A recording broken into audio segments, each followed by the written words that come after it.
Right now, somewhere nearby, a toddler is crying. Maybe it's in a supermarket. Maybe it's on an airplane. Maybe it's in the apartment next door. Your first instinct is probably the same as everyone else's. Pick them up, hand them a toy, offer them a snack, rock them back and forth. Do anything to make the noise stop. Because today, a crying toddler is mostly an inconvenience. For almost all of human history, it was a warning. Imagine standing beside a small campfire 100,000 years ago. The sun has disappeared.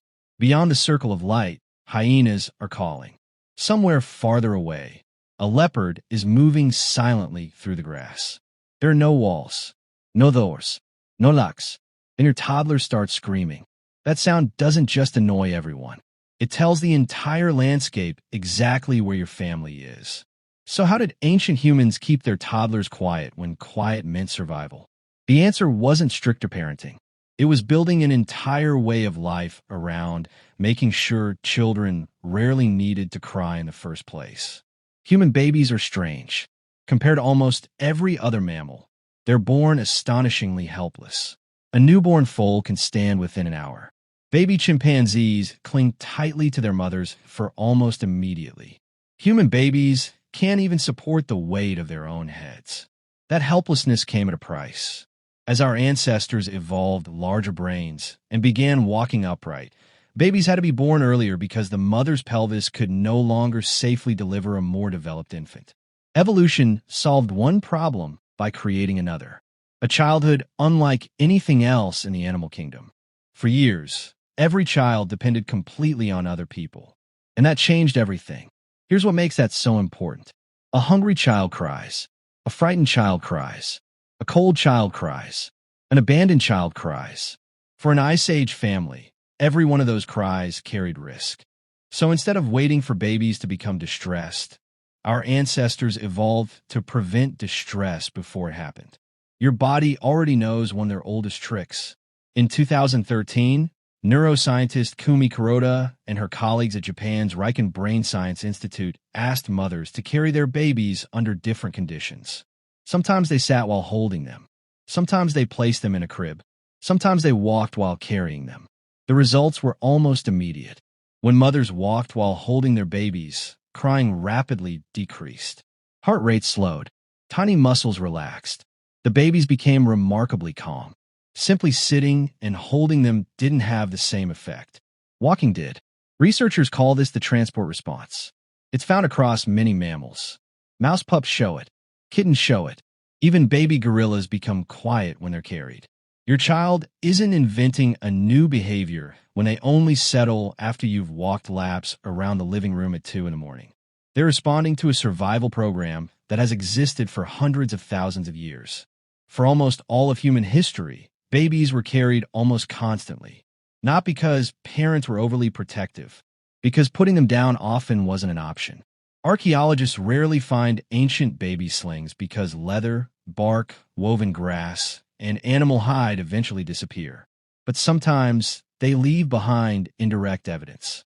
In 2017, archaeologists excavating Arma Varana Cave in northwestern Italy uncovered the burial of a baby girl who died about 10,000 years ago. She was only 40 to 50 days old. They named her Neve. Around her tiny body were more than 60 shell beads. At first, they looked like decoration. Then researchers examined them more closely.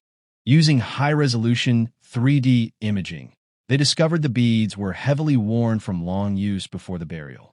Even more revealing was their arrangement. They traced curved lines around the baby's body rather than sitting like a necklace. The beads almost certainly belonged to a sling.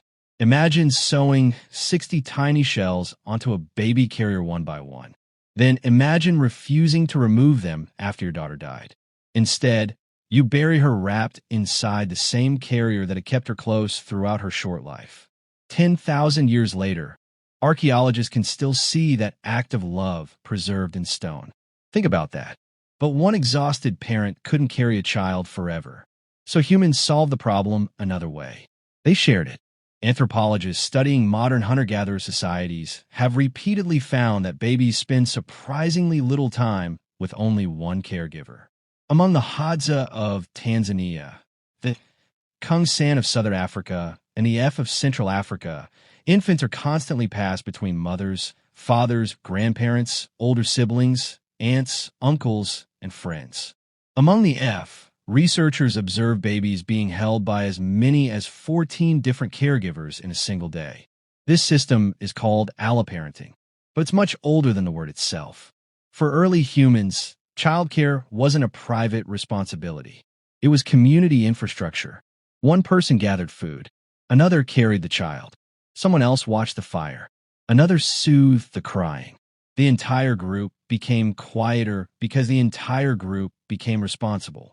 That's a remarkable solution. Instead of evolving quieter babies, humans evolved more helpers. But carrying wasn't always enough. Sometimes children were simply bored. So adults invented another solution. Toys. The oldest surviving toys aren't elaborate. They're rattles. In ancient Syria, archaeologists have identified hollow clay rattles dating back around 4,500 years. Similar examples appear across Bronze Age Europe and the ancient Mediterranean. They fit perfectly into a toddler's hands. Some resemble small animals. Others are simple rounded shapes with tiny stones trapped inside. Imagine the effort involved.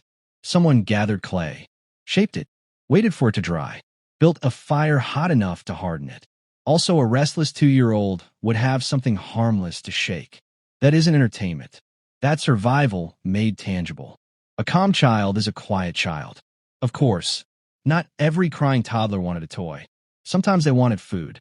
For decades, archaeologists puzzled over tiny ceramic vessels found inside infant graves across Europe. They were too small for adults and oddly shaped, with narrow spouts that looked almost like miniature teapots.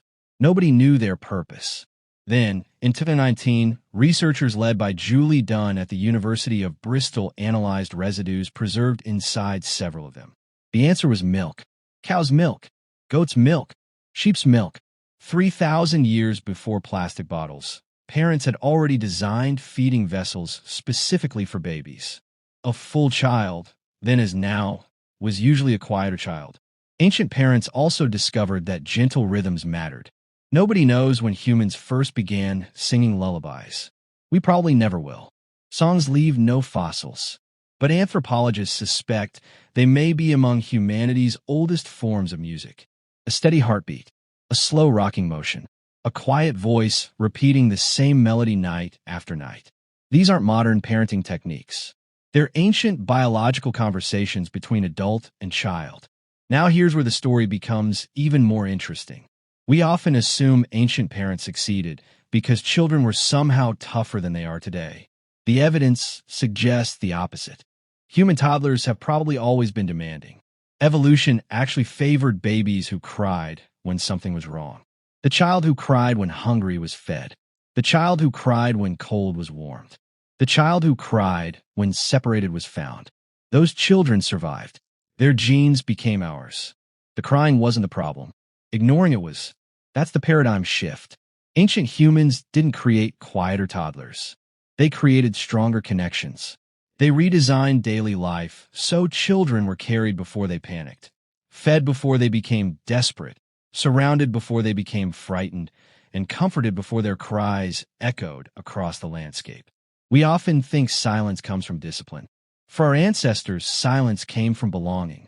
So the next time you see someone pacing the hallway with a restless toddler asleep on their shoulder, remember that you're watching one of humanity's oldest behaviors. The baby carrier replaced the animal hide sling. The plastic rattle replaced baked clay. The bottle changed shape. The lullaby might now come from a phone instead of a parent's voice. But the instinct hasn't changed. Long before cities, farming, writing, or even history itself, our ancestors discovered one simple truth. A child survives when someone picks them up.